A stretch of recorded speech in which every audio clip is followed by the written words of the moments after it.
नमस्कार दोस्तों, हम सब कभी न कभी ऐसे कठिन समय से गुजरते हैं जब लगता है कि सब कुछ खत्म हो गया, कोई रास्ता नहीं बचा।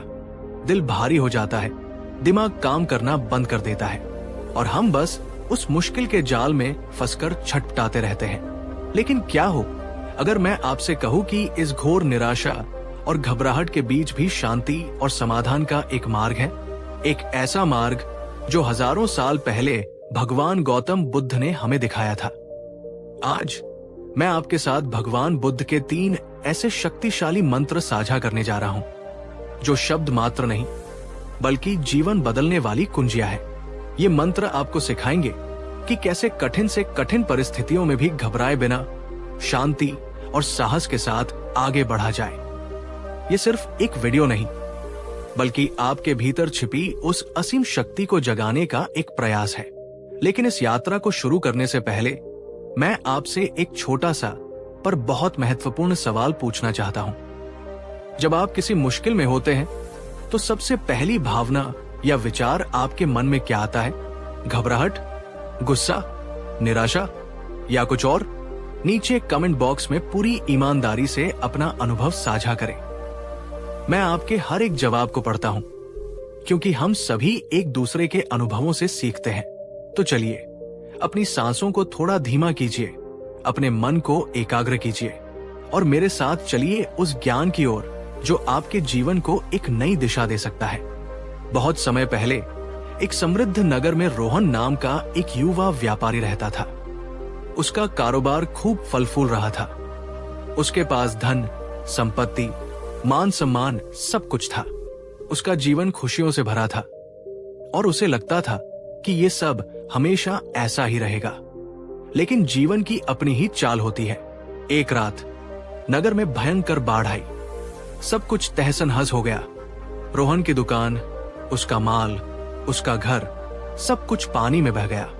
जो कल तक नगर का सबसे धनी व्यापारी था, आज उसके पास सिर छिपाने को भी जगह नहीं बची थी। रोहन टूट गया। उसकी सारी उम्मीदें, सारे सपने एक झटके में चूर चूर हो गए थे। वो दिन रात बस यही सोचता रहता, मेरे साथ ही ऐसा क्यों हुआ? मैंने क्या पाप किया था? अब मेरा क्या होगा? घबराहट, चिंता और निराशा ने उसे चारों ओर से घेर लिया था। उसे कोई रास्ता नजर नहीं आ रहा था। उसे लगता था जैसे उसका जीवन ही समाप्त हो गया है। वो कई दिनों तक भूखा प्यासा एक टूटे हुए मंदिर की सीढ़ियों पर बैठा रहता। उसके मन में बार बार आत्महत्या के विचार आने लगे थे। उसे लगता था कि इस अपमान और दुख भरे जीवन से अच्छा है कि वह मर जाए। एक दिन जब वो अपनी निराशा की गहराइयों में डूबा हुआ था, उसने सुना कि पास के वन में एक महान संत भगवान बुद्ध अपने अनुयायियों के साथ ठहरे हुए हैं। लोगों का कहना था कि उनके वचनों में अद्भुत शांति और शक्ति है और वे किसी भी दुखी व्यक्ति को सही मार्ग दिखा सकते हैं। एक क्षीण सी आशा की किरण रोहन के मन में जागी। उसने सोचा, खो तो मैं सब कुछ चुका ही हूं, क्या पता उन संत के पास मेरे दुखों का कोई अंत हो। और इसी उम्मीद के साथ वो थकेहारे कदमों से भगवान बुद्ध की ओर चल पड़ा। घने जंगल को पार करते हुए जब रोहन भगवान बुद्ध के समक्ष पहुंचा तो उसकी सारी हिम्मत जवाब दे गई। वो उनके चरणों में गिर पड़ा और फूट फूट कर रोने लगा। उसकी आवाज में उसका सारा दर्द, सारी पीड़ा और सारी निराशा झलक रही थी। भगवान, मैं लुट गया। मेरा सब कुछ समाप्त हो गया। मेरे जीवन में अब कुछ नहीं बचा। मैं जीना नहीं चाहता। मुझे कोई रास्ता दिखाइए। मुझे इस घोर अंधकार से बाहर निकालिए। भगवान बुद्ध ने धीरे से अपनी आंखें खोली। उनकी दृष्टि में अपार करुणा और शांति थी, जैसे वे रोहन के मन की हर पीड़ा को समझ रहे हों। उन्होंने रोहन को अपने पास बैठने का इशारा किया। जब रोहन थोड़ा शांत हुआ तो बुद्ध ने अत्यंत कोमल और दृढ़ स्वर में कहा, पुत्र, जीवन में सुख और दुख, सफलता और असफलता धूप और छाव की तरह आते जाते रहते हैं। कोई भी परिस्थिति स्थायी नहीं होती। घबराने से या निराश होने से परिस्थितियां नहीं बदलती, बल्कि तुम्हारा मन और अधिक अशांत हो जाता है। रोहन ने निराशा से कहा, लेकिन भगवान, मैं क्या करूं? मेरा तो सब कुछ छिन गया, मुझे भविष्य में केवल अंधकार ही दिख रहा है। बुद्ध मुस्कुराए और कहा, पुत्र, मैं तुम्हें आज 3 ऐसे मंत्र दूंगा जो यदि तुमने अपने जीवन में उतार लिए तो कोई भी कठिन परिस्थिति तुम्हें विचलित नहीं कर पाएगी। ये मंत्र तुम्हें घबराहट से निकालकर साहस और शांति की ओर ले जाएंगे। और तब बुद्ध ने अपने अमृत तुल्य वचनों से रोहन और हम सभी को वो 3 जीवन बदलने वाले मंत्र दिए। मंत्र 1, ये भी बदल जाएगा। बुद्ध ने अपना पहला मंत्र दिया, पुत्र, जीवन का सबसे बड़ा सत्य है अनित्यता, अर्थात कुछ भी स्थायी नहीं है, सब कुछ परिवर्तनशील है। जो आज है वो कल नहीं होगा और जो कल होगा वो परसों नहीं रहेगा। उन्होंने समझाया, जब तुम अत्यंत सुखी हो, जब सफलता तुम्हारे कदम चूम रही हो, तब भी याद रखो ये भी बदल जाएगा। इससे तुम्हें अहंकार नहीं होगा और तुम उस सुख में आसक्त नहीं होगे।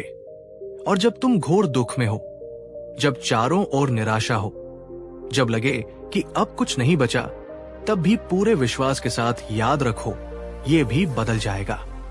इससे तुम्हें निराशा नहीं घेरेगी और तुम्हें उस दुख से बाहर निकलने की शक्ति मिलेगी। ये मंत्र हमें सिखाता है कि चाहे अच्छा समय हो या बुरा, वो हमेशा नहीं रहता। जब हम इस सत्य को गहराई से समझ लेते हैं तो हम मुश्किलों में घबराते नहीं, क्योंकि हमें पता होता है कि ये बुरा दौर भी एक दिन समाप्त हो जाएगा। और हम अच्छे समय में ज्यादा इतराते नहीं, क्योंकि हमें पता होता है कि ये भी स्थायी नहीं है। अब एक सवाल आपसे, मेरे दोस्तों, क्या आपने कभी अपने जीवन में इस अनित्यता के सिद्धांत का अनुभव किया है?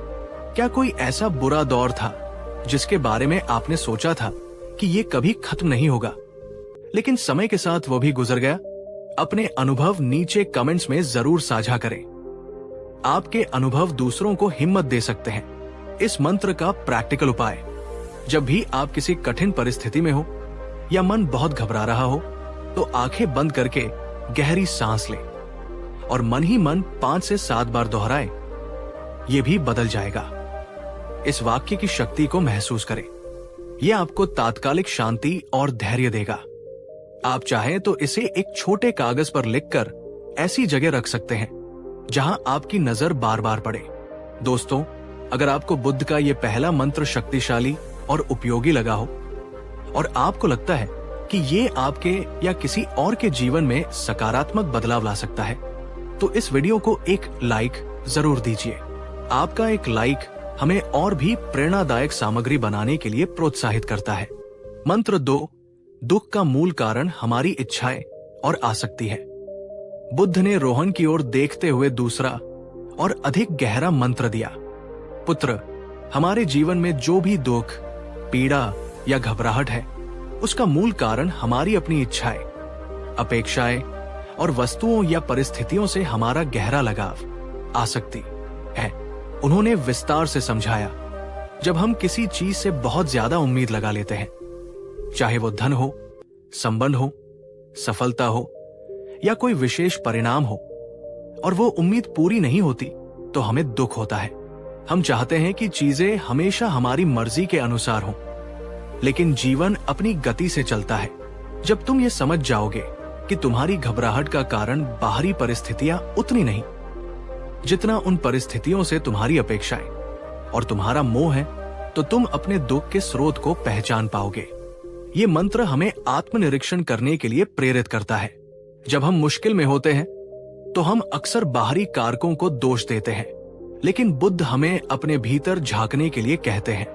क्या हमारी पीड़ा इसलिए है कि हमने किसी परिणाम से स्वयं को बहुत ज्यादा बांध लिया था? क्या हम किसी ऐसी चीज को पकड़े हुए हैं जिसे जाने देना ही उचित है? एक और सवाल आपके लिए, क्या आपके जीवन में कोई ऐसी चीज, व्यक्ति या स्थिति है जिससे आप बहुत ज्यादा जुड़े हुए, आसक्त महसूस करते हैं और जिसके खोने का डर आपको अक्सर परेशान करता है या घबराहट देता है? बिना किसी झिझक के, यदि आप सहज हो तो संक्षेप में कमेंट में बताएं। ये स्वीकार करना ही बदलाव की ओर पहला कदम है। इस मंत्र का प्रैक्टिकल उपाय, जब आप किसी कठिन समय में हो और घबराहट महसूस करें, तो शांति से बैठें और विचार करें, इस स्थिति में मेरी सबसे बड़ी इच्छा या अपेक्षा क्या थी जो पूरी नहीं हुई? क्या मैं किसी ऐसी चीज से चिपका हुआ हूं जिसे मुझे अब जाने देना चाहिए?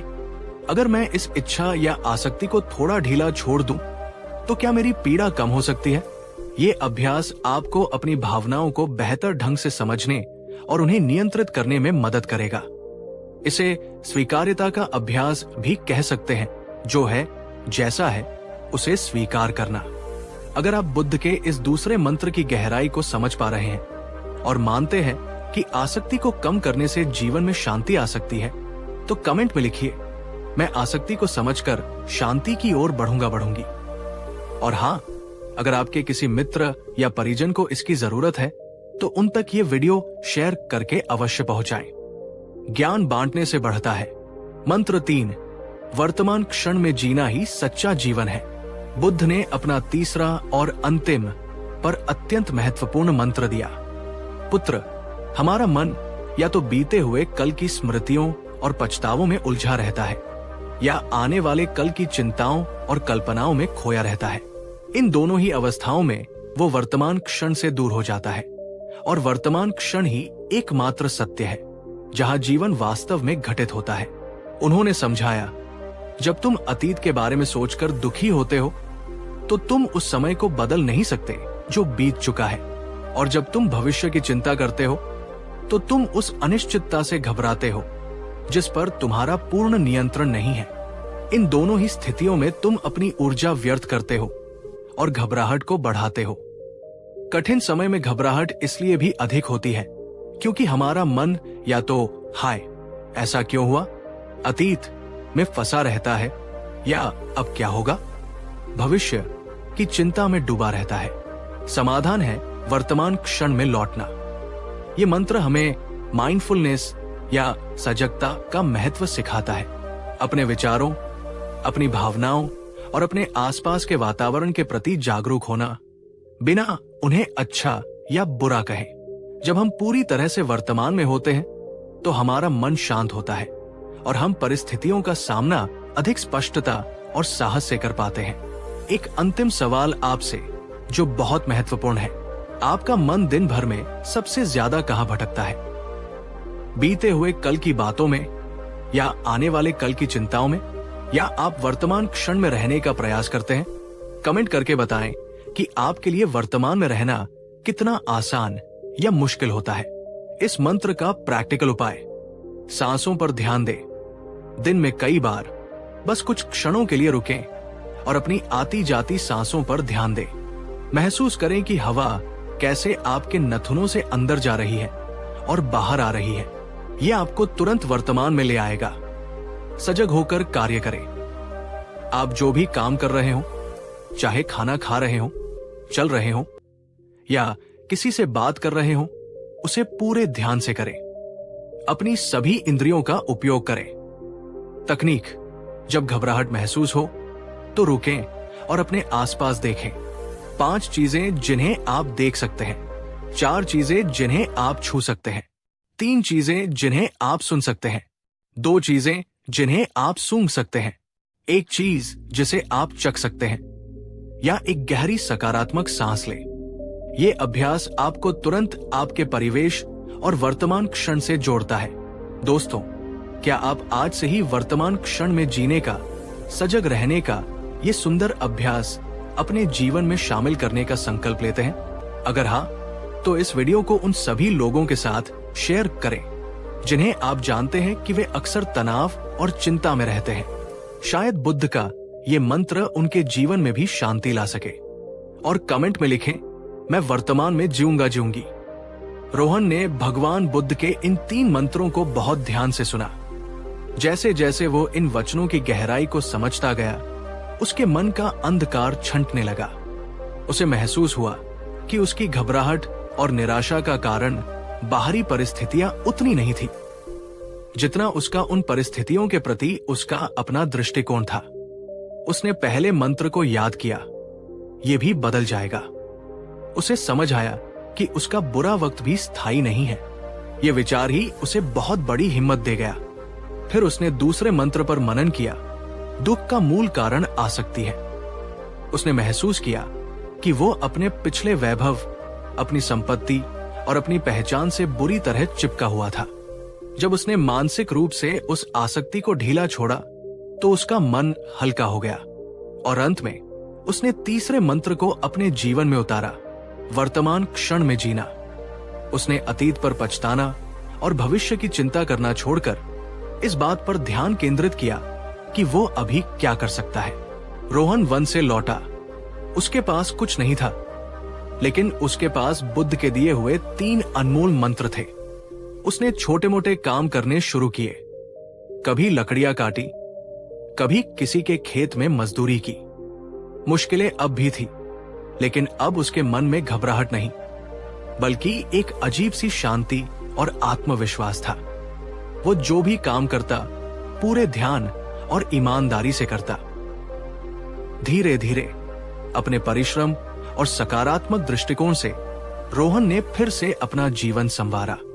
वो पहले जितना धनी तो नहीं बना, लेकिन उसने जो कमाया वो था सच्चा संतोष, मन की शांति और जीवन की गहरी समझ, जो किसी भी धन दौलत से कहीं ज्यादा मूल्यवान थी।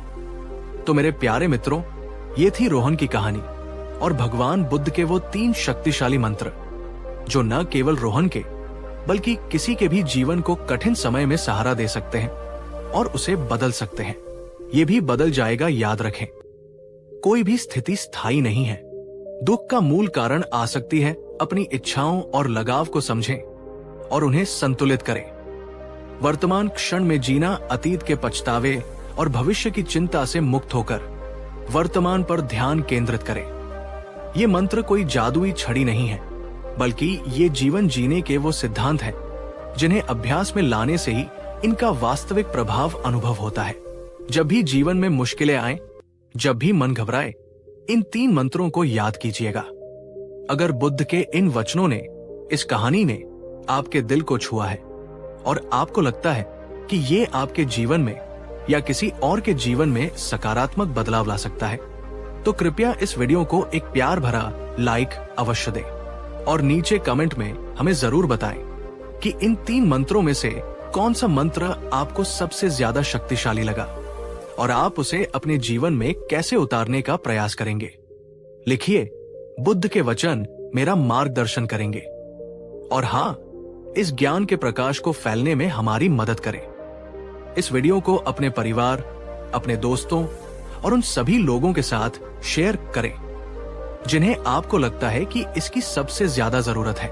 आपका एक शेयर किसी निराश व्यक्ति के जीवन में उम्मीद की किरण जगा सकता है। अगर आपने अभी तक हमारे इस शांति की राह या आपके चैनल का नाम परिवार का हिस्सा नहीं बने हैं, तो ऐसे ही जीवन को दिशा देने वाले और मन को शांति प्रदान करने वाले वीडियोस के लिए चैनल को सब्सक्राइब करके घंटी वाले आइकॉन को दबाना न भूलें, ताकि हमारी कोई भी नई प्रस्तुति आपसे छूट न जाए। जाने से पहले मैं आपसे एक बात कहना चाहता हूं। कठिन समय जीवन का एक हिस्सा है। उनसे डरकर भागने के बजाय बुद्ध के दिखाए मार्ग पर चलकर हम उनसे बहुत कुछ सीख सकते हैं और पहले से ज्यादा मजबूत बन सकते हैं। आपके अनुसार इन 3 मंत्रों के अलावा ऐसी कौन सी एक चीज है जो आपको कठिन समय में सबसे ज्यादा हिम्मत और शांति देती है? अपने अनमोल विचार और अनुभव नीचे कमेंट बॉक्स में हमारे साथ साझा करें। हम सब मिलकर एक सकारात्मक और सहयोगी समुदाय का निर्माण कर सकते हैं। नमस्कार दोस्तों, और हमारे इस सफर में पुनः स्वागत है। पिछली बार हमने भगवान बुद्ध के उन 3 शक्तिशाली मंत्रों के बारे में जाना था, जिन्होंने रोहन जैसे व्यक्ति को घोर निराशा और घबराहट से निकालकर जीवन को एक नई दृष्टि दी। हमने सीखा था, ये भी बदल जाएगा। दुख का मूल कारण हमारी इच्छाएं और आसक्ति है। वर्तमान क्षण में जीना ही सच्चा जीवन है। अगर आपने वो पहला भाग नहीं देखा है, तो मैं निवेदन करूंगा कि आप पहले उसे देख लें, ताकि इस यात्रा को समझने में आपको और आसानी हो। तो मंत्रों को जानना एक बात है, पर उन्हें अपने जीवन का अभिन्न अंग बना लेना, अपनी रग-रग में उतार लेना, ये एक सतत साधना है। आज हम इसी साधना को और गहराई से समझेंगे। हम देखेंगे कि कैसे इन मंत्रों को जानने के बाद भी जब जीवन हमें नई चुनौतियां देता है, तो हम कैसे स्थिर रह सकते हैं, इस दूसरे भाग की शुरुआत भी एक सवाल से करते हैं। पिछली बार बुद्ध के 3 मंत्रों को सुनने के बाद क्या आपने उन्हें अपने जीवन में किसी छोटी या बड़ी स्थिति में अपनाने की कोशिश की? और अगर की, तो आपका अनुभव कैसा रहा? क्या कोई कठिनाई आई?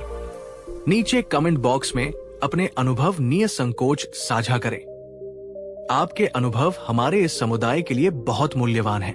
तो चलिए अपनी डायरी और पेन तैयार रखिए, क्योंकि आज हम कुछ और गहरे मोती खोजने वाले हैं। रोहन ने बुद्ध के मंत्रों को हृदय में तो बसा लिया था, लेकिन पुराने विचार और आदतें इतनी आसानी से पीछा नहीं छोड़ती। जीवन में छोटी बड़ी मुश्किलें अब भी आती थी। कभी ग्राहक नाराज हो जाता, कभी बनाया हुआ माल खराब हो जाता, कभी सेहत नासाज हो जाती। एक बार रोहन ने बड़ी मेहनत से बाजार के लिए मिट्टी के सुंदर बर्तन बनाए, लेकिन रात में आई तेज बारिश और आंधी से उसका कच्चा छप्पर उड़ गया और लगभग सारे बर्तन टूट गए या खराब हो गए। एक पल के लिए रोहन का दिल बैठ गया। वही पुरानी घबराहट, वही निराशा उसे घेरने लगी। मन में विचार आया, देखा, मेरी किस्मत ही खराब है, कुछ भी अच्छा नहीं हो सकता मेरे साथ। लेकिन तभी उसे बुद्ध का पहला मंत्र याद आया, ये भी बदल जाएगा। और दूसरा मंत्र दुख का मूल कारण आ सकती है। उसे समझ आया कि वो उन बर्तनों से और उनसे होने वाली आय से कितना जुड़ गया था। वो वही बैठ गया, आंखें बंद की और गहरी सांसें लेने लगा। उसने अपने मन में उठ रहे निराशा के विचारों को देखा, जैसे आकाश में तैरते बादलों को देखा जाता है। उसने उन्हें पकड़ने या उनसे लड़ने की कोशिश नहीं की। बुद्ध का एक और गहन शिक्षण यहां काम आता है। प्रयास की निरंतरता। बुद्ध सिखाते थे कि ज्ञान प्राप्त कर लेना ही काफी नहीं, उस ज्ञान को बनाए रखने और उसे आचरण में लाने के लिए सतत प्रयास आवश्यक है। ये प्रयास ही हमें पुरानी नकारात्मक आदतों से निकालकर नई सकारात्मक आदतों की ओर ले जाता है। रोहन ने महसूस किया कि मंत्रों को याद रखना एक बात है और उन्हें उस क्षण में जीना जब भावनाएं प्रबल हों दूसरी बात। ये आसान नहीं था, पर असंभव भी नहीं। दोस्तों, क्या आपके साथ भी ऐसा होता है कि आप कुछ अच्छा करने का संकल्प लेते हैं, कोई नई आदत डालना चाहते हैं, पर कुछ समय बाद पुरानी दिनचर्या या पुराने विचार हावी हो जाते हैं? ये बहुत स्वाभाविक है। कमेंट में बताएं कि ऐसी कौन सी एक सकारात्मक आदत है जिसे आप अपनाना चाहते हैं पर मुश्किल आ रही है। शायद हम एक दूसरे की मदद कर सकें। इस चुनौती का प्रैक्टिकल उपाय, छोटे कदम उठाएं।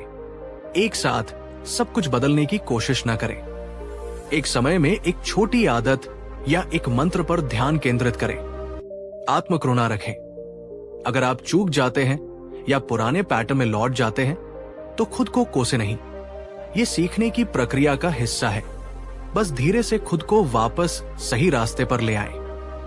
अपने फोन पर या किसी नोट पर उन मंत्रों या सकारात्मक विचारों को लिखें जिन्हें आप अपनाना चाहते हैं, ताकि वे दिन भर आपकी नजरों के सामने रहें। एक छोटी डायरी रखें और उसमें लिखें कि आपने कब कब उन सिद्धांतों को सफलतापूर्वक लागू किया। यह आपको प्रेरित करेगा। अगर आप ये मानते हैं कि सतत प्रयास और धैर्य ही हमें ज्ञान को आचरण में बदलने में मदद करते हैं, तो इस वीडियो को एक लाइक देकर हमारा उत्साह वर्धन करें। और यदि आप किसी ऐसे व्यक्ति को जानते हैं जो अच्छी आदतें अपनाने के लिए संघर्ष कर रहा है, तो ये वीडियो उनसे शेयर करें। शायद उन्हें इससे कुछ प्रेरणा मिले। रोहन ने बुद्ध के तीसरे मंत्र वर्तमान क्षण में जीना को और गहराई से अपने जीवन में उतारना शुरू किया। पहले वो इसे केवल ध्यान करते समय या जब बहुत परेशान होता था तब अभ्यास में लाता था, लेकिन अब उसने इसे अपनी दिनचर्या का हिस्सा बना लिया। जब वो सुबह उठता तो कुछ देर अपनी सांसों पर ध्यान देता। जब वो पानी पीता तो पानी की शीतलता को अपने गले में महसूस करता। जब वो मिट्टी गूंथता तो मिट्टी की नरमी और खुशबू को महसूस करता। जब वो किसी से बात करता तो उसकी बातों को पूरे ध्यान से सुनता, बिना अपने मन में अगली बात सोचे। बुद्ध सिखाते हैं कि सजगता केवल आंख बंद करके बैठने का नाम नहीं है, बल्कि ये जीवन के हर छोटे बड़े कार्य को पूरी चेतना और जागरूकता के साथ करने का नाम है।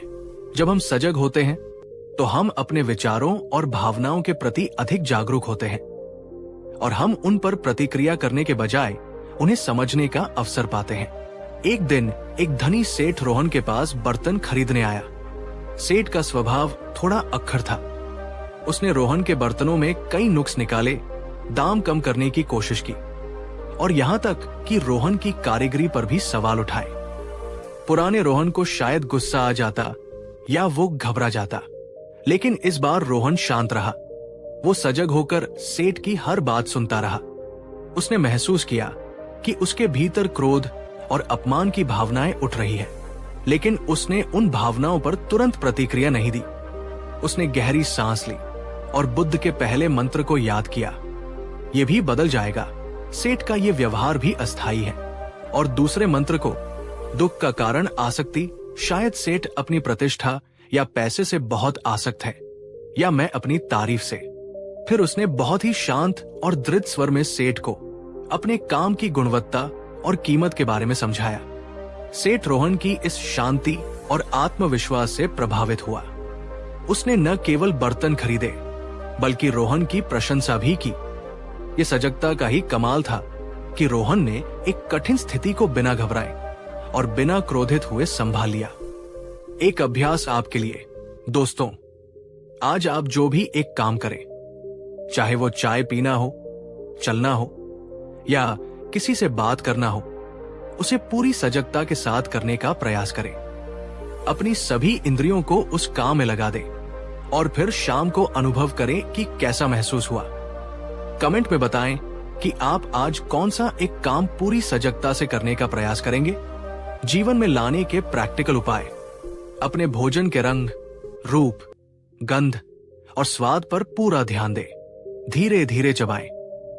चलते समय अपने पैरों के दबाव को जमीन पर महसूस करें। अपने शरीर की गति को महसूस करें। आसपास की आवाजों और दृश्यों के प्रति सजग रहें। जब कोई आपसे बात करे तो अपने फोन या अन्य विकर्षणों को दूर रखकर पूरी तरह से उनकी बातों को सुनें, बिना बीच में टोके या अपने जवाब की तैयारी किए। 1 मिनट का सजगता ब्रेक, दिन में 2 से 3 बार बस 1 मिनट के लिए रुकें। अपनी आंखें बंद करें या खुली रखें और अपनी सांसों पर ध्यान केंद्रित करें। यह आपको रीसेट करने में मदद करेगा। क्या आप मानते हैं कि सजगता हमारे जीवन की गुणवत्ता को बेहतर बना सकती है और हमें कठिन परिस्थितियों में शांत रहने में मदद कर सकती है? अगर हाँ, तो कमेंट में लिखिए, मैं सजगता को अपनाऊंगी। और इस महत्वपूर्ण ज्ञान को अपने प्रियजनों के साथ शेयर करना न भूलें, ताकि वे भी इसका लाभ उठा सके। जैसे जैसे रोहन बुद्ध के सिखाए मंत्रों को अपने जीवन में उतारता गया, उसने महसूस किया कि उसके भीतर न केवल अपने प्रति बल्कि दूसरों के प्रति भी एक कोमलता और प्रेम का भाव जागृत हो रहा है। उसे समझ आने लगा कि हर कोई अपने अपने संघर्षों से जूझ रहा है। हर किसी के अपने दुख और अपनी सीमाएं हैं। बुद्ध के शिक्षण का एक महत्वपूर्ण अंग है मेत्ता भावना, अर्थात मैत्री या करुणा की भावना। ये केवल दूसरों के प्रति दया दिखाना नहीं है, बल्कि ये एक सक्रिय इच्छा है कि सभी जीव सुखी हों, सभी दुख से मुक्त हों। और ये भावना सबसे पहले स्वयं से शुरू होती है। रोहन ने सीखा कि जब वो स्वयं से प्रेम करता है, अपनी गलतियों के लिए स्वयं को क्षमा करता है, तभी वो दूसरों के प्रति सच्ची करुणा दिखा सकता है। पहले जब उससे कोई गलती होती थी तो वो खुद को बहुत कोसता था, लेकिन अब वो समझ गया था कि ये भी अनित्यता का हिस्सा है और हर अनुभव एक सीख है। कठिन समय में, विशेषकर जब मुश्किलें दूसरों की वजह से आई हो, तो मन में क्रोध, द्वेष या बदला लेने की भावना आना स्वाभाविक है। लेकिन मेत्ता भावना हमें सिखाती है कि कैसे इन नकारात्मक भावनाओं को प्रेम और करुणा में बदला जाए। रोहन के गांव में एक व्यक्ति था जो अक्सर रोहन से ईर्ष्या करता था और उसके बारे में बुरा भला कहता था। पहले रोहन को उस पर बहुत क्रोध आता था, लेकिन बुद्ध के वचनों और मेत्ता भावना के अभ्यास से रोहन ने उस व्यक्ति के प्रति भी करुणा महसूस करना शुरू किया। उसने सोचा, ये व्यक्ति शायद अपने भीतर बहुत दुखी और असुरक्षित है, इसीलिए ऐसा व्यवहार कर रहा है। मैं कामना करता हूं कि इसे भी शांति और सुख मिले। आश्चर्यजनक रूप से जब रोहन के मन में उस व्यक्ति के प्रति घृणा की जगह करुणा ने ले ली, तो उसे स्वयं बहुत शांति मिली और धीरे धीरे उस व्यक्ति के व्यवहार में भी नरमी आने लगी। क्या आपके जीवन में कोई ऐसा व्यक्ति है जिसके प्रति आपके मन में क्रोध या नाराजगी है? क्या आप कल्पना कर सकते हैं कि उस व्यक्ति के प्रति करुणा का भाव रखने से आपको स्वयं कैसा महसूस होगा? ये आसान नहीं है, पर प्रयास करने योग्य है। करुणा भावना का प्रैक्टिकल अभ्यास। शांति से बैठें, अपने लिए प्रेम और करुणा के विचार भेजें। मन ही मन कहें, मैं सुखी रहूं, मैं स्वस्थ रहूं, मैं सुरक्षित रहूं, मैं शांत रहूं। प्रियजनों के लिए, फिर अपने प्रियजनों, परिवार, मित्र के लिए यही कामना करें। फिर उन लोगों के बारे में सोचें जिनके प्रति आप न अच्छा महसूस करते हैं न बुरा, और उनके लिए भी यही कामना करें। कठिन व्यक्तियों के लिए ये सबसे चुनौतीपूर्ण है। उस व्यक्ति के बारे में सोचें जिससे आपको परेशानी है, और उसके लिए भी जितना संभव हो सके यही कामना करें। याद रखें, ये आप अपने मन की शांति के लिए कर रहे हैं। अंत में अपनी करुणा का विस्तार सभी जीवित प्राणियों तक करें। करुणा एक ऐसी शक्ति है जो न केवल हमारे बल्कि दूसरों के जीवन को भी सकारात्मक रूप से बदल सकती है। अगर आप इस विचार से सहमत हैं, तो कमेंट में लिखें, मैं करुणा का अभ्यास करूंगी। और इस प्रेम भरे संदेश को दुनिया में फैलाने के लिए इस वीडियो को शेयर करें। वर्षों बीत गए, रोहन ने बुद्ध के 3 मंत्रों और उनसे जुड़े अन्य सद्गुणों को अपने जीवन का आधार बना लिया था। उसका जीवन अब पूरी तरह से बदल चुका था। वो अब भी साधारण जीवन जीता था, लेकिन उसके मन में जो शांति, संतोष और आनंद था, वो अनमोल था। उसने ये भी समझ लिया था कि ये यात्रा कभी समाप्त नहीं होती। जीवन हर दिन नई चुनौतियां और नए अवसर लेकर आता है। महत्वपूर्ण ये नहीं है कि हम कभी गिरे नहीं, बल्कि ये है कि हर बार गिरकर हम कितनी जल्दी और कितनी समझदारी से उठते हैं। बुद्ध के वचन उसके लिए केवल शब्द नहीं रहे थे, वे उसके अनुभव बन चुके थे। ये भी बदल जाएगा ने उसे हर परिस्थिति में धैर्य और समता रखना सिखाया। दुख का मूल कारण आसक्ति है ने उसे अनासक्त होकर कर्म करना और फल की चिंता से मुक्त रहना सिखाया। वर्तमान क्षण में जीना ने उसे जीवन के हर पल का रस लेना और छोटी छोटी खुशियों को पहचानना सिखाया। और करुणा ने उसके हृदय को विशाल और प्रेमपूर्ण बना दिया था। वो अब दूसरों के लिए प्रेरणा का स्रोत बन गया था। लोग उसके पास अपनी समस्याएं लेकर आते और वो बुद्ध के सिखाए मार्ग से उन्हें शांति और समाधान की राह दिखाता। तो दोस्तों, ये थी रोहन की यात्रा का अगला पड़ाव, और ये यात्रा हम सबकी भी है। बुद्ध के ये सिद्धांत कालातीत है। ये हमें सिखाते हैं कि कैसे जीवन की धूप छाव में, सुख दुख में हम अपने मन की शांति को बनाए रख सकते हैं और एक सार्थक जीवन जी सकते हैं। याद रखें, ये ज्ञान केवल सुनने या पढ़ने के लिए नहीं है, ये अनुभव करने के लिए है, इसे जीने के लिए है। छोटी छोटी शुरुआत करें, धैर्य रखें और अपने प्रति कोमल रहें। अगर इस दूसरे भाग ने आपको बुद्ध के उपदेशों को और गहराई से समझने और अपने जीवन में उतारने की प्रेरणा दी है, तो कृपया अपने प्रेम और समर्थन को लाइक के रूप में हम तक पहुंचाएं।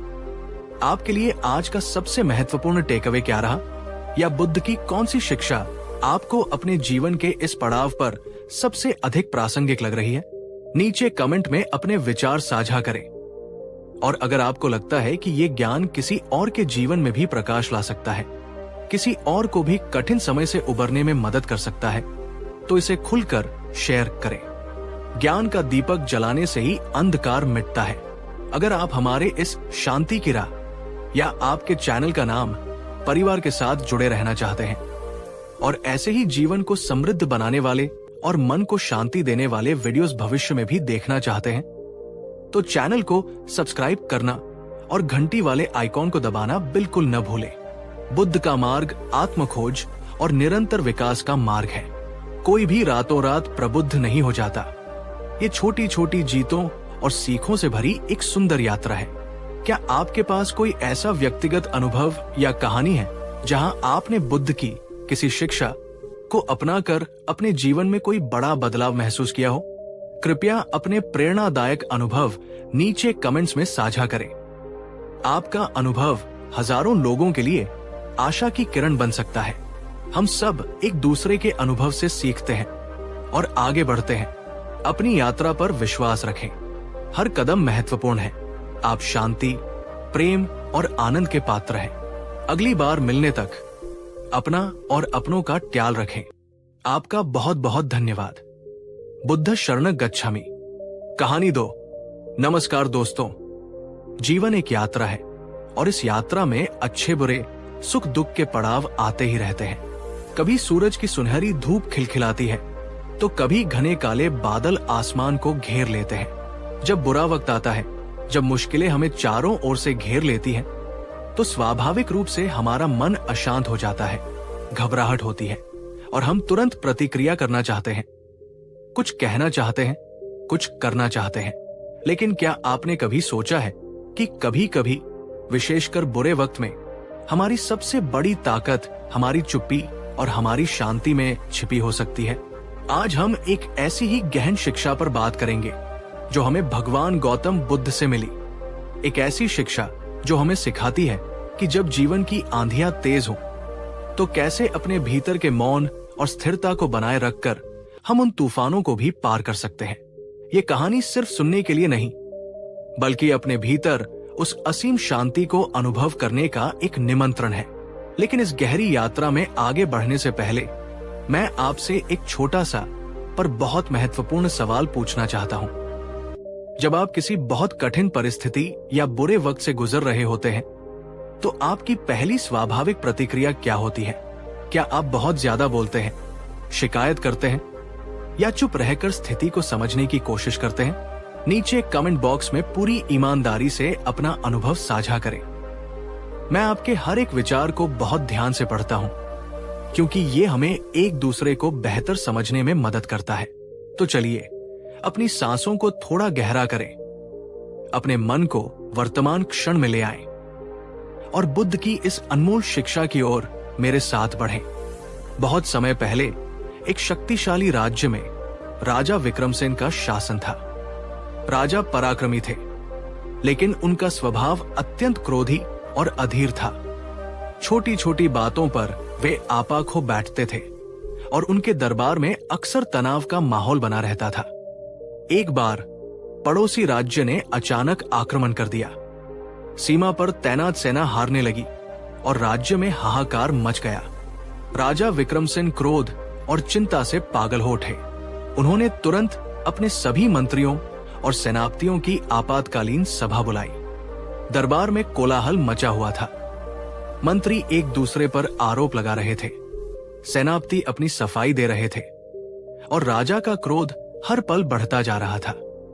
हर कोई बोल रहा था, हर कोई अपनी बात मनवाना चाहता था, लेकिन कोई समाधान नजर नहीं आ रहा था। घबराहट और निराशा दरबार में फैल चुकी थी। उसी दरबार में एक कोने में राज्य के सबसे वृद्ध और ज्ञानी सलाहकार आचार्य देवव्रत शांत बैठे थे। वे न कुछ बोल रहे थे, न ही किसी बहस में हिस्सा ले रहे थे।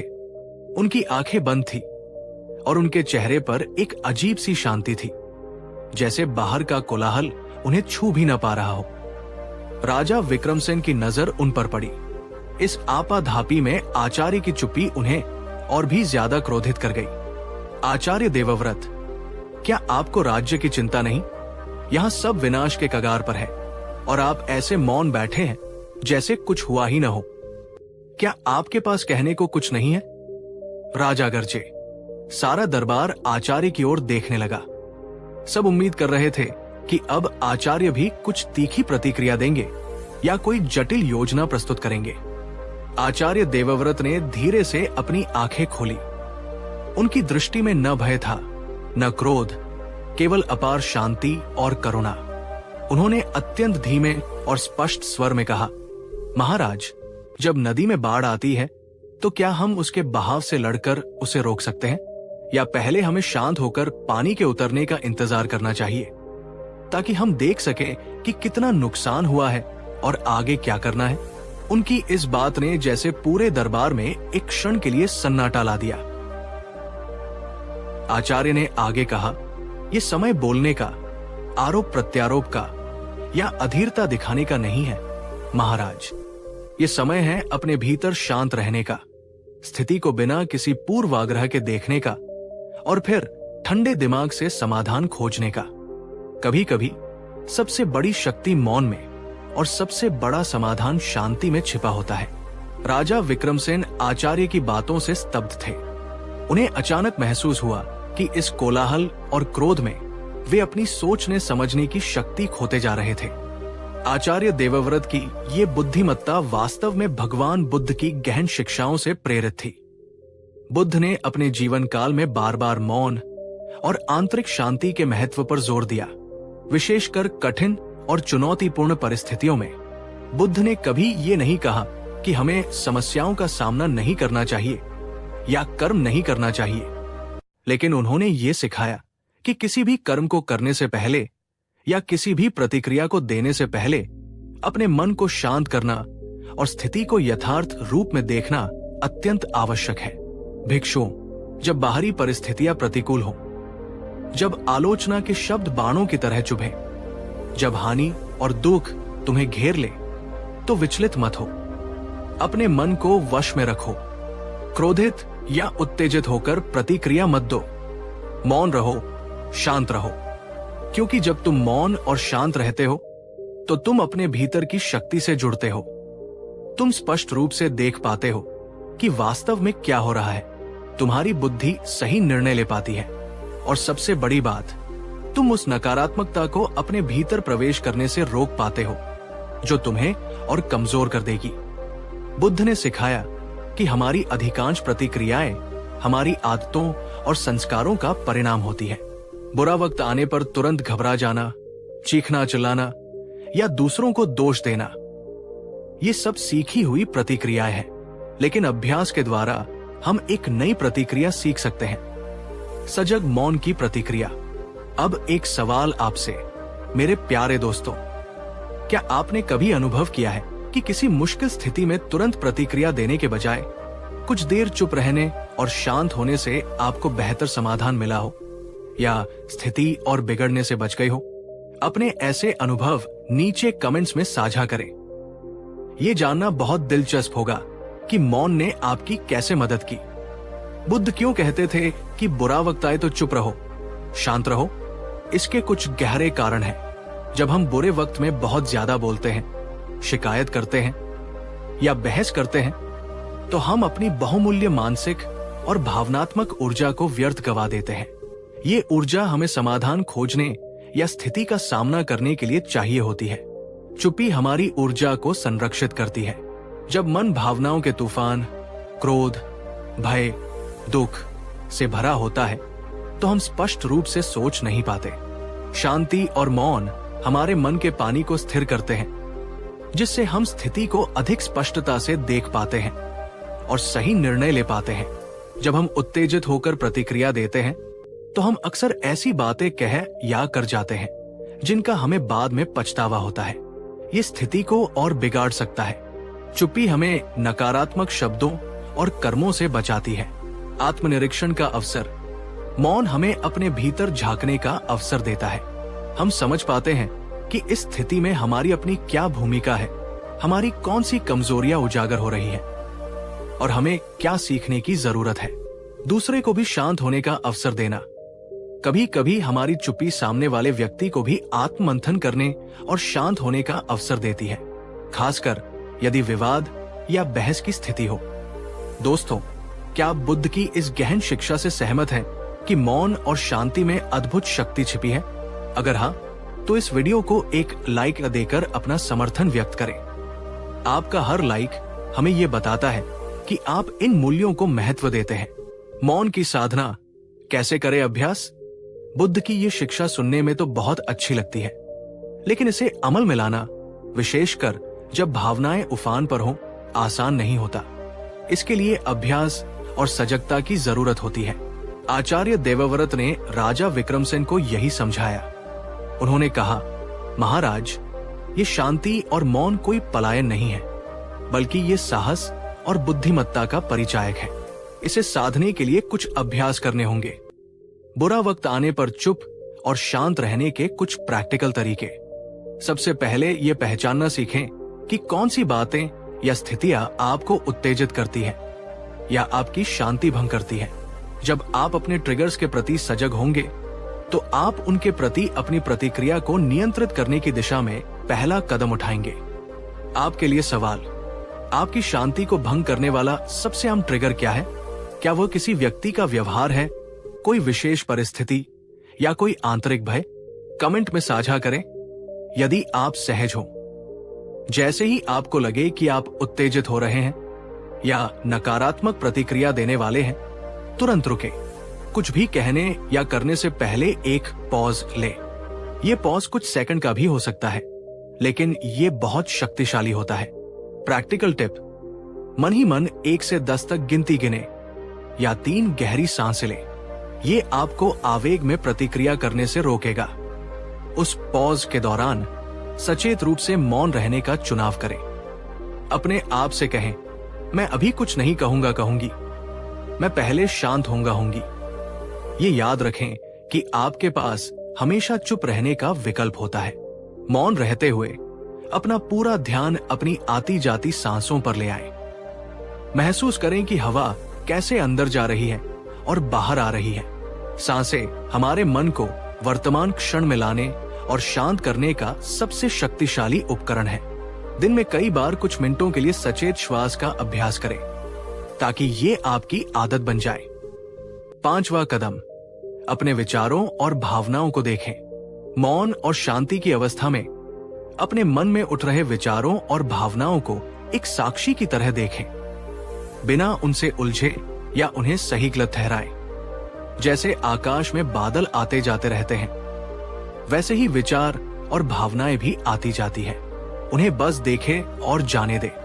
गहन विचार, क्या आप अपने विचारों और भावनाओं से अलग होकर उन्हें देख पाते हैं या आप अक्सर उनके साथ बजाते हैं? ये अभ्यास बहुत महत्वपूर्ण है। जब आपका मन थोड़ा शांत हो जाए, तब स्थिति का ठंडे दिमाग से पुनर्मूल्यांकन करें। अब आप शायद समस्या को एक नए दृष्टिकोण से देख पाएंगे और बेहतर समाधान खोज पाएंगे। यदि बोलना या कुछ करना आवश्यक हो, तो अब आप आवेग में रिएक्ट करने के बजाय सोच समझकर और शांति से रिस्पॉन्ड कर पाएंगे। आपकी प्रतिक्रिया अधिक रचनात्मक और समाधानोन्मुखी होगी। अगर आपको लगता है कि ये प्रैक्टिकल स्टेप्स आपको बुरे वक्त में शांत और चुप रहने में मदद कर सकते हैं, तो कमेंट में लिखिए, मैं मौन और शांति का अभ्यास करूंगी। और इस महत्वपूर्ण जानकारी को अपने उन दोस्तों और प्रियजनों के साथ शेयर करें जिन्हें इसकी जरूरत महसूस होती है। ज्ञान बांटने से बढ़ता है। राजा विक्रमसेन ने आचार्य देवव्रत की बातों को गंभीरता से लिया। उन्होंने दरबार को कुछ समय के लिए स्थगित कर दिया और एकांत में जाकर आचार्य के बताए अनुसार शांत होने का प्रयास किया। शुरुआत में ये बहुत कठिन था। उनका मन बार बार क्रोध और चिंता की ओर भाग रहा था, लेकिन उन्होंने धैर्य नहीं छोड़ा। वे गहरी सांसें लेते रहे और अपने विचारों को देखने का प्रयास करते रहे। धीरे धीरे उनके मन का तूफान शांत होने लगा। जब वे शांत हुए तो उन्हें स्थिति अधिक स्पष्ट रूप से दिखाई देने लगी। उन्हें समझ आया कि पड़ोसी राज्य ने उनकी अधीरता और आंतरिक कलह का ही फायदा उठाया था। उन्हें यह भी महसूस हुआ कि उनके मंत्री और सेनापति डरे हुए थे और इसलिए सही सलाह नहीं दे पा रहे थे। कुछ घंटों बाद जब राजा विक्रमसेन वापस दरबार में आए, तो उनके व्यक्तित्व में एक अद्भुत परिवर्तन था। उनका चेहरा शांत था, उनकी आवाज स्थिर थी और उनकी आंखों में एक नई दृढ़ता थी। उन्होंने किसी पर दोष नहीं मथा, बल्कि उन्होंने बहुत ही शांत और स्पष्ट शब्दों में अपनी रणनीति बताई। उन्होंने अपने सबसे विश्वसनीय और सक्षम लोगों को महत्वपूर्ण जिम्मेदारियां सौंपी। उन्होंने अपनी सेना का मनोबल बढ़ाया, लेकिन युद्धोन्माद फैलाने के बजाय उन्होंने कूटनीति और आत्मरक्षा पर जोर दिया। क्योंकि राजा शांत थे, इसलिए पूरे राज्य में भी एक सकारात्मक ऊर्जा का संचार हुआ। लोगों की घबराहट कम हुई। मंत्रियों ने अधिक रचनात्मक ढंग से सोचना शुरू किया परिणाम स्वरूप कुछ ही दिनों में स्थिति नियंत्रण में आने लगी। राजा विक्रम सिंह की शांति और बुद्धिमत्ता ने पड़ोसी राज्य को भी ये संदेश दिया कि वे एक कमजोर नहीं बल्कि एक विचारशील और दृढ़ शासक का सामना कर रहे हैं। अंततः बिना बड़े विनाश के एक सम्मानजनक संधि हो गई और राज्य में पुनः शांति स्थापित हो गई। राजा विक्रम सिंह ने उस दिन सीखा कि सच्चे पराक्रम का अर्थ केवल शस्त्रों का बल नहीं बल्कि मन की शांति और मौन की शक्ति भी है। उन्होंने आचार्य देवव्रत का आभार व्यक्त किया और बुद्ध की शिक्षाओं को अपने जीवन में उतारने का संकल्प लिया। तो मेरे प्यारे मित्रों, ये थी राजा विक्रम सेन और आचार्य देवव्रत की कहानी और भगवान बुद्ध की वो गहन शिक्षा जो हमें सिखाती है कि कैसे बुरे वक्त में चुप रहकर, शांत रहकर हम न केवल अपनी रक्षा कर सकते हैं बल्कि बड़ी से बड़ी मुश्किल को भी पार कर सकते हैं। मौन का अर्थ निष्क्रियता या कायरता नहीं है। मौन का अर्थ है अपने भीतर की शक्ति को पहचानना, अपनी भावनाओं का स्वामी बनना और आवेगों के वश में न आकर बुद्धिमत्ता से निर्णय लेना। जब अगली बार आपके जीवन में कोई चुनौती आए, कोई बुरा वक्त दस्तक दे, तो बुद्ध के इन शब्दों को याद कीजिएगा। चुप रहो, शांत रहो, पार हो जाओगे। ये अभ्यास एक दिन में नहीं आएगा, लेकिन निरंतर प्रयास से आप भी इस कला में निपुण हो सकते हैं।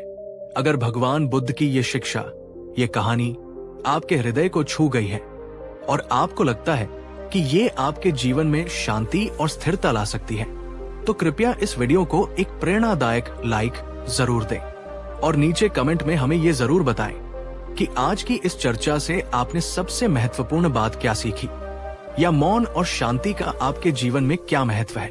लिखिए, बुद्ध के वचन मेरे जीवन में शांति लाए, या जो भी आपके दिल से निकले। और हाँ, इस अमृतवाणी को, इस शांति के संदेश को अपने सभी प्रियजनों, मित्रों और परिवारजनों के साथ शेयर करें। क्या पता आपका एक शेयर किसी परेशान व्यक्ति के जीवन में सुकून का एक झोंका ले आए। अगर आप हमारे इस ज्ञान की ज्योति या आपके चैनल का नाम परिवार के साथ जुड़े रहना चाहते हैं और भविष्य में भी ऐसी ही जीवन बदलने वाली शिक्षाओं और कहानियों को सुनना चाहते हैं, तो चैनल को सब्सक्राइब करके घंटी इला वाले आइकॉन को दबाना न भूलें, ताकि हमारी हर नई प्रस्तुति आप तक सबसे पहले पहुंचे। जाने से पहले मैं आपसे एक अंतिम प्रश्न पूछना चाहूंगा। बुद्ध की मौन और शांति की इस शिक्षा के अलावा आपकी अपनी कोई ऐसी निजी तकनीक या विश्वास है जो आपको बुरे वक्त में स्थिर और सकारात्मक रहने में मदद करता है? कृपया अपने बहुमूल्य अनुभव और विचार नीचे कमेंट बॉक्स में हमारे साथ साझा करें। हम सब एक दूसरे से सीखते हैं और आपका अनुभव किसी और के लिए मार्गदर्शक बन सकता है। नमस्कार दोस्तों, और हमारे इस मौन और शांति की यात्रा के दूसरे चरण में आपका पुनः हार्दिक स्वागत है। पिछले भाग में हमने भगवान बुद्ध की उस गहन शिक्षा को छुआ था कि कैसे बुरे वक्त में चुप रहकर, शांत रहकर हम पार हो सकते हैं। हमने राजा विक्रम सेन और आचार्य देवव्रत की कहानी के माध्यम से देखा था कि कैसे मौन और शांति ने एक पूरे राज्य को विनाश से बचाया। हमने ये भी समझा था कि मौन का अर्थ निष्क्रियता नहीं बल्कि अपने भीतर की शक्ति को जागृत करना और बुद्धिमत्ता से प्रतिक्रिया देना है। तो ये जानना कि मौन शक्तिशाली है एक बात है, पर इस शक्ति को अपने जीवन में, अपनी रोजमर्रा की चुनौतियों में, अपनी आदतों में उतारना, ये एक सतत साधना है। आज हम इसी साधना के अगले पड़ाव पर बात करेंगे। हम जानेंगे कि इस सजग मौन को कैसे और गहरा किया जाए और कैसे ये हमारे रिश्तों, हमारे काम और हमारे मन की स्थायी शांति के लिए एक वरदान बन सकता है। इस दूसरे भाग की शुरुआत भी एक आत्मचिंतन के प्रश्न से करते हैं। पिछली बार मौन और शांति की शक्ति के बारे में जानने के बाद क्या आपने सचेत रूप से किसी ऐसी स्थिति में चुप रहने या शांत प्रतिक्रिया देने का प्रयास किया जहां आप सामान्यतः उत्तेजित हो जाते? यदि हाँ, तो उस अनुभव से आपने क्या सीखा? क्या कोई नई चुनौती सामने आई? नीचे कमेंट बॉक्स में अपने अनुभव, अपनी सफलताएं और अपनी कठिनाइयां निसंकोच साझा करें। आपका हर अनुभव हमारे इस साधक समुदाय के लिए अनमोल है। तो चलिए अपने मन को एकाग्र करें, अपने हृदय को खुला रखें और मौन की इस गहन यात्रा में और गहरे उतरते हैं। आचार्य देवव्रत ने राजा विक्रमसेन को केवल बाहरी रूप से चुप रहना नहीं सिखाया था, बल्कि उन्होंने उस चुप्पी को भीतर तक ले जाने का मार्ग दिखाया था। क्योंकि कई बार ऐसा होता है कि हम बाहर से तो चुप हो जाते हैं, होंठ बंद कर लेते हैं, लेकिन हमारे मन के भीतर विचारों का एक प्रचंड तूफान चलता रहता है। हम मन ही मन बहस करते रहते हैं, शिकायतें करते रहते हैं, योजनाएं बनाते रहते हैं या पछताते रहते हैं। बुद्ध की शिक्षा का एक बहुत महत्वपूर्ण पहलू है चित्त की एकाग्रता और विचारों की सजगता। वे सिखाते थे कि सच्ची शांति तब मिलती है जब न केवल हमारी वाणी मौन हो, बल्कि हमारा मन भी अनावश्यक कोलाहल से मुक्त हो। सोचिए, अगर आप बाहर से चुप हैं, लेकिन अंदर ही अंदर किसी पर क्रोधित हो रहे हैं या किसी बुरी घटना को बार बार याद करके दुखी हो रहे हैं, तो क्या वह सच्चा मौन होगा? क्या वह आपको शांति देगा? शायद नहीं। असली चुनौती बाहरी चुप्पी को भीतरी शांति में बदलना है। आचार्य ने राजा को समझाया, महाराज, जब आप बाहरी रूप से चुप हो तो अपने मन के भीतर चल रहे संवाद को भी सुनने और समझने का प्रयास करें। देखें कि आपके मन में कौन से विचार बार बार आ रहे हैं। क्या वे विचार उपयोगी हैं या वे केवल आपकी अशांति को बढ़ा रहे हैं? एक गहरा सवाल आपसे, मेरे दोस्तों, जब आप बाहरी रूप से चुप रहने की कोशिश करते हैं तो क्या आपके मन में विचारों की गति और तेज हो जाती है? आप अपने मन की बकबक को कैसे शांत करने का प्रयास करते हैं? अपने अनुभव और तकनीकें कमेंट में साझा करें। यह हम सब के लिए बहुत उपयोगी हो सकता है।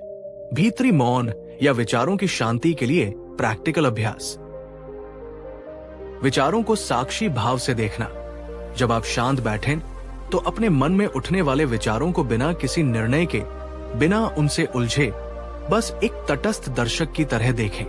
जैसे आप आकाश में बादलों को देखते हैं जो आते हैं और चले जाते हैं। विचारों को भी आने दे और जाने दे। जब कोई प्रबल विचार या भावना उठे, जैसे क्रोध, चिंता, भय, तो उसे मन ही मन एक नाम दे। जैसे क्रोध उठ रहा है, चिंता का विचार है। ये आपको उस विचार से थोड़ी दूरी बनाने में मदद करता है। आप उसके साथ बहते नहीं। कोई छोटा सा शांत करने वाला मंत्र, जैसे ओम शांति, या कोई आपकी पसंद का, या कोई सकारात्मक वाक्य जैसे मैं शांत हूं, सब ठीक हो जाएगा, मन ही मन दोहरा सकते हैं। यह आपके मन को नकारात्मक विचारों से हटाकर सकारात्मकता की ओर ले जाता है। सांसों पर लौटना।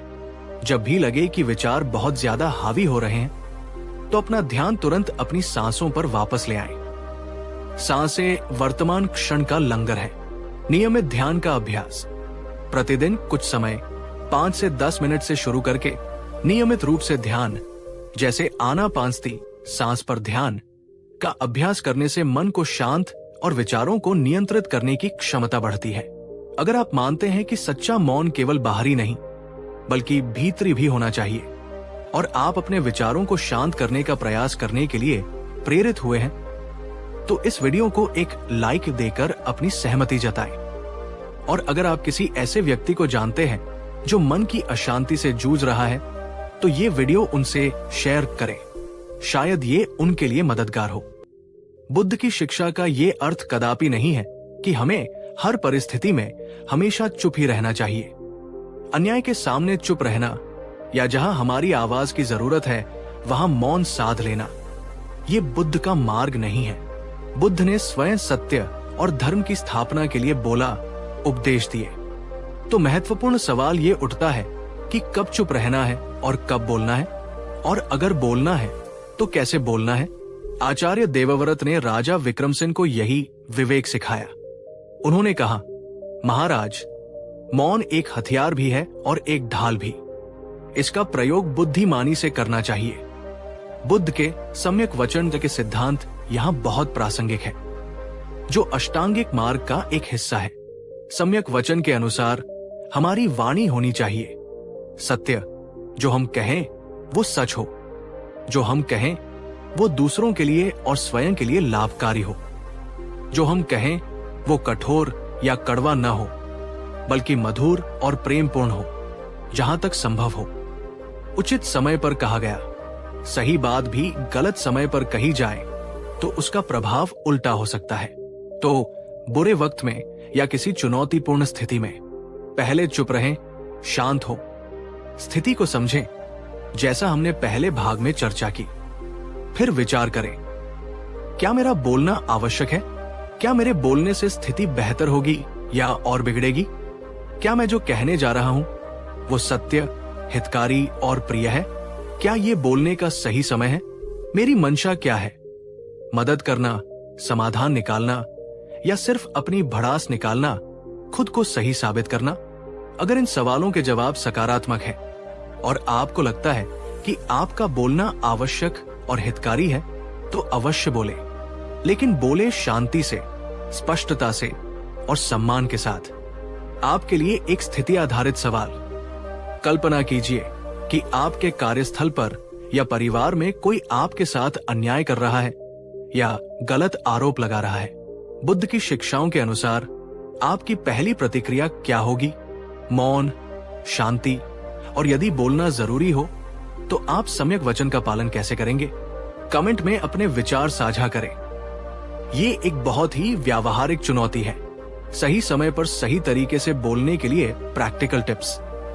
तुम हमेशा ऐसा करते हो कि बजाय कहें जब ऐसा होता है तो मुझे ऐसा महसूस होता है। तथ्यों पर टिके रहें, भावनाओं पर नहीं। जब बहस हो, अपनी बात को तथ्यों और तर्कों के साथ रखें, न कि केवल भावनात्मक आरोपों के साथ। सुनने के लिए तैयार रहें। संवाद दो तरफा होता है। दूसरे व्यक्ति की बात भी पूरे ध्यान से सुने, भले ही आप उससे सहमत न हो। समाधान उन्मुख रहें। समस्या पर ही अटके रहने के बजाय मिलकर समाधान खोजने का प्रयास करें। यदि स्थिति बहुत गर्म हो तो ब्रेक ले।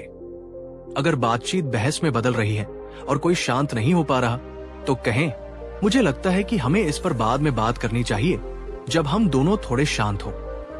बुद्ध का मार्ग संतुलन का मार्ग है। कब मौन रहना है और कब सम्यक वचन बोलना है, ये विवेक विकसित करना ही साधना है। अगर आप इस संतुलन के महत्व को समझते हैं तो कमेंट में लिखिए, मैं सम्यक मौन और सम्यक वचन का अभ्यास करूंगी। और इस महत्वपूर्ण विवेक को अपने मित्रों के साथ शेयर करें। हमारे रिश्तों में मौन की भूमिका बहुत जटिल हो सकती है। कभी कभी चुप्पी दूरियां बढ़ा देती है, गलतफहमियां पैदा करती है, लेकिन कभी कभी एक समझदारी भरी प्रेमपूर्ण चुप्पी रिश्तों को गहरा कर सकती है, घावों को भरने का समय दे सकती है और बिना शब्दों के भी बहुत कुछ कह सकती है। बुद्ध की शिक्षा हमें सिखाती है कि रिश्तों में भी आवेगपूर्ण प्रतिक्रियाओं से बचना चाहिए। जब किसी प्रियजन से कोई मतभेद हो, कोई ठेस पहुंचे, तो तुरंत कड़वे शब्द बोलने या आरोप लगाने के बजाय कुछ देर मौन रहकर अपनी भावनाओं को समझना और शांत होना बेहतर होता है। ये मौन सजा देने वाला नहीं, बल्कि समझने और जुड़ने का अवसर देने वाला होना चाहिए। आचार्य देवव्रत ने एक बार राजा विक्रमसेन को सलाह दी थी, महाराज, जब आप अपनी महारानी या अपने पुत्र से किसी बात पर अप्रसन्न हो तो तुरंत दंड या कठोर वचन कहने के बजाय कुछ समय एकांत में बिताएं। अपने हृदय को टटोलें, प्रेम को क्रोध पर हावी न होने दें। फिर जब आप शांत हो तब प्रेम और समझ के साथ बात करें। जब आपका साथी या प्रियजन अपनी कोई परेशानी बता रहा हो तो उसे ध्यान से सुने।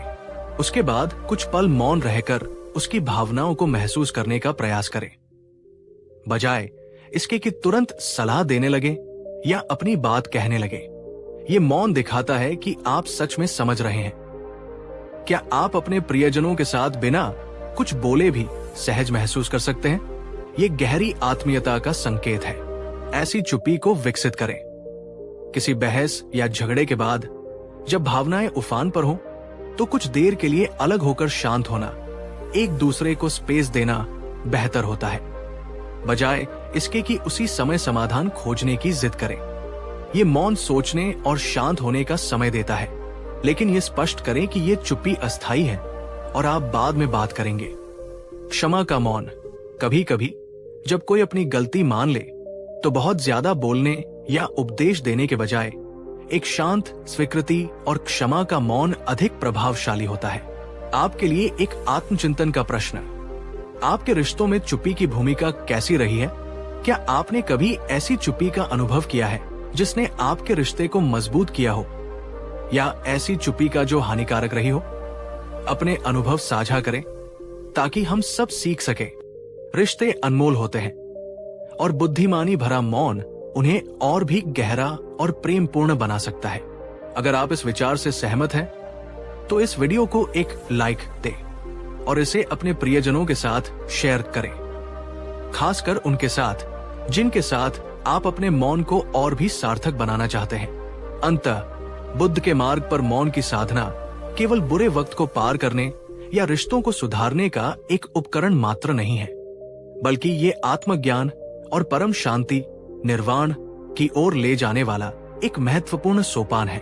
जब हम बाहरी और भीतरी मौन में गहरे उतरते हैं, तो हम अपने सच्चे स्वरूप के करीब आते हैं, जो नित्य, शांत और आनंदमय है। विचारों का कोलाहल, इच्छाओं की दौड़ और अहंकार का शोर जब शांत होता है, तभी हम उस परम सत्य की एक झलक पा सकते हैं। बुद्ध ने अपने जीवन का एक बड़ा हिस्सा मौन ध्यान में बिताया और इसी गहरे मौन में उन्हें बोधि, ज्ञान प्राप्त हुई थी। ये मौन हमें सिखाता है चीजों और परिणामों से डिटैचमेंट, सुख दुख, मान अपमान में समान भाव रखना, आत्म जागरूकता, अपने मन और भावनाओं की गहरी समझ, सभी प्राणियों के प्रति निस्वार्थ प्रेम। ये यात्रा लंबी और धैर्य की मांग करने वाली हो सकती है, लेकिन इसका हर कदम हमें अधिक शांति, अधिक आनंद और अधिक मुक्ति की ओर ले जाता है। तो दोस्तों, ये थी हमारी मौन और शांति की यात्रा का दूसरा और अधिक गहन चरण। हमने देखा कि कैसे बुद्ध की ये सरल सी लगने वाली शिक्षा हमारे जीवन के हर पहलू को रूपांतरित करने की क्षमता रखती है। हमारे विचारों से लेकर हमारे रिश्तों तक और हमारी आध्यात्मिक प्रगति तक मौन केवल शब्दों का अभाव नहीं है, ये एक उपस्थिति है, एक शक्ति है, एक गहरा विश्राम है। इसे अपने जीवन में उतारने का प्रयास करें। छोटे छोटे कदमों से शुरुआत करें और देखें कि कैसे ये आपके जीवन में चमत्कारिक परिवर्तन लाता है। अगर इस गहन चर्चा ने आपको मौन की शक्ति को और बेहतर ढंग से समझने और उसे अपने जीवन में अपनाने की प्रेरणा दी है, तो कृपया इस वीडियो को एक हृदय से लाइक दें। आज की चर्चा से आपको सबसे महत्वपूर्ण सीख क्या मिली, या आप मौन के किस पहलू का अभ्यास अपने जीवन में सबसे पहले करना चाहेंगे? नीचे कमेंट में अपने विचार अवश्य साझा करें। और यदि आपको लगता है कि ये ज्ञान किसी और के जीवन में भी शांति और स्पष्टता ला सकता है, तो इसे बिना किसी संकोच के शेयर करें। हम सब मिलकर इस दुनिया को थोड़ा और शांत और प्रेमपूर्ण बना सकते हैं। अगर आप हमारे इस अंतर्मन की यात्रा परिवार के साथ निरंतर जुड़े रहना चाहते हैं और भविष्य में भी ऐसी ही गहरी और जीवन बदलने वाली शिक्षाओं को प्राप्त करना चाहते हैं, तो चैनल को सब्सक्राइब करके घंटी वाले आइकॉन को दबाना न भूलें, ताकि हमारी कोई भी नई प्रस्तुति आपसे छूट न जाए। बुद्ध का मार्ग अभ्यास का मार्ग है। ज्ञान को अनुभव में बदलना ही सच्ची साधना है। मौन की ये साधना हमें अपने भीतर छिपे उस असीम शांति के सागर से जोड़ती है, जो हम सब में विद्यमान है। क्या आपके पास मौन या ध्यान से जुड़ा कोई ऐसा अनुभव है जिसने आपको गहरी शांति या आत्मज्ञान का अनुभव कराया हो? कृपया अपने प्रेरणादायक अनुभव नीचे कमेंट्स में साझा करें। आपकी कहानी किसी